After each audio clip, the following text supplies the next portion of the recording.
I'm not gonna lie, because when I first started doing all this, Yeah. what do you call it? I was petrified of the camera. I think I started doing my own YouTube videos 2011, 12, or something like that. Mm-hmm.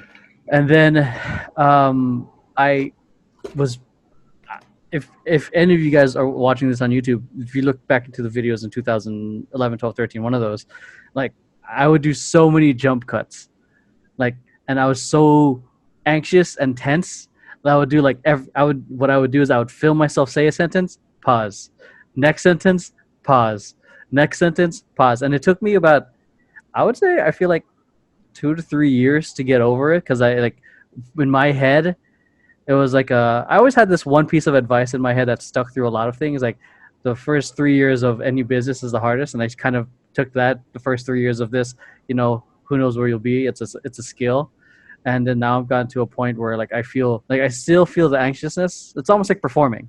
Mm-hmm. You're anxious, especially if you've never freestyled before. Going into a cipher or doing a freestyle performance is overwhelming, but doing it enough times or all that stuff, I think eventually became easier. And I think with you, like, it would definitely be easier. And like, since you're already, you get into a state when you speak to other people already. Yeah. It's I think letting go. It's transferring that state of mind to being in front of the camera. Mm-hmm. Because and then the one piece of advice that I learned that helped me out a lot was like because when looking into a camera, you're like looking into like a huge, like one eyeball looking at you, and Yeah. it's like the way I thought about it was like, who's the one person do I want I'm talking to right now.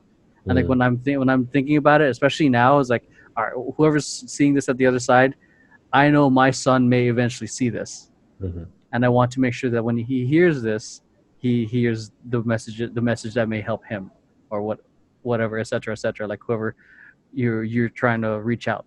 Maybe it could be like in a, I guess you could put it in a scenario that you're filming for that second grader that wanted you to be his dad, and this Mm-hmm. hopefully this video could somehow make an impact on his life. Mm-hmm.